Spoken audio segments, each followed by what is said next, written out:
तो चलूना आज गोटे फेमस मिठा डबल का मिठा बनामा सेटा भी बहुत ही इजी आउ बहुत ही जल्दी केंदा बनसी जे सेटा मैं बतामी। तो से लगी मैं नहीं जाइए ब्रेड स्लाइस तार ब्राउन पार्ट माने काटिक आमे अलगा करदेमा। चारि साइड्रु सब ब्राउन पार्ट्स के काटिक अलगा करदेमा। खाली भीतर मझी स्लाइसटा ही आमके दरकार।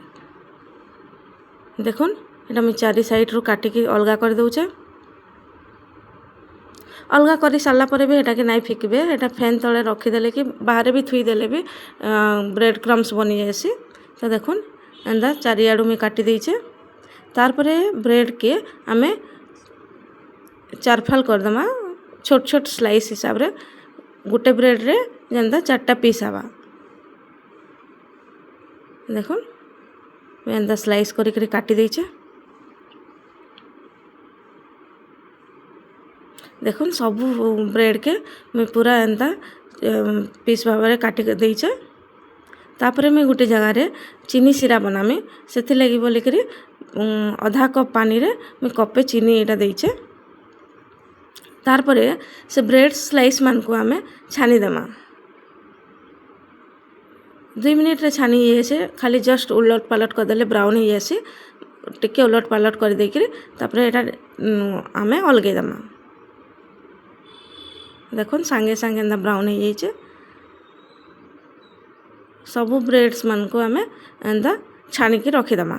तापरे ये मो चीनी सिरा बनीगलान। तापरे मुझे हेनु 2टा इलायची कुटिकी दे दौचे। आउ इटा मेन पार्ट होचे कलर ऑरेंज कलर रा फूड कलर में दे देचे चीनी सिरा रे। देखुन एंदा कलर हो जावा चीनी सिरा टिके। तापरे आड़े में गुरस के फुटे देचे जेंदा कि ग्लासे नहीं जे आधा ग्लास गुरस हो जावा फुटी के हाफ हो जावा।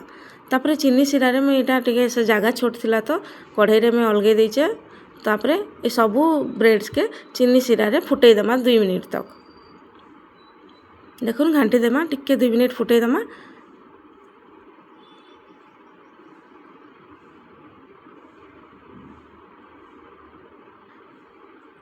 टिके फुटी सारला परे जेन गुरस आमे गरम करिथिला से गुरस के इतार ऊपर दे देमा।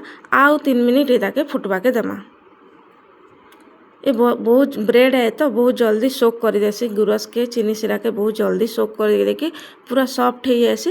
गोटे हलवार टेक्सचर आसी से टेक्सचर आसला तक आमे एटा के फुटामा। तापरे मैं टिके ड्राई फ्रूट्स देके सजे देसे। देखुन केते स्मूथ होइचे केते बढ़िया होइचे पूरा हलवा टाइप रो दिसुचे। आ देखवा के भी जतकी सुंदर जस्ट 10 मिनिट भितरे बनी जाइए। देखवा के जेनता सुंदर लगुचे आ खाइबा लगी भी बहुत ही टेस्टी लागसी। तो घरे बनन एंदा डबल का मिठा।